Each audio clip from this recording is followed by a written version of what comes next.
நான் இன்றைக்கி நம்ம வீட்டில் முதல் சனிக்கிழமை அன்றைக்கி தலிகை போட்டு முடிச்சிட்டேன். ரொம்ப திருப்தியாக சாமி கும்பிட்டாச்சு.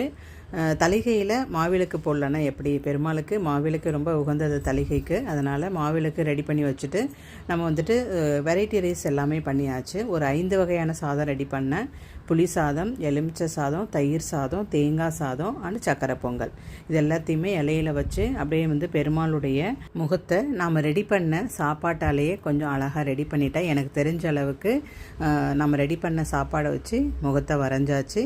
அதுக்கப்புறம் நம்ம வாங்கின பழத்தையும் இன்னொரு இலையில் வச்சு மாவிளக்கு வச்சு நம்ம படையில் முடிச்சிட வேண்டியதான். எல்லாமே இலைக்கு முன்னாடி பெருமாளுடைய ஃபோட்டோவுக்கு நம்ம மாலைகள் போட்டு கண்டிப்பாக துளசி வைக்கணும். துளசி மாலை இருந்துச்சுன்னா வைங்க.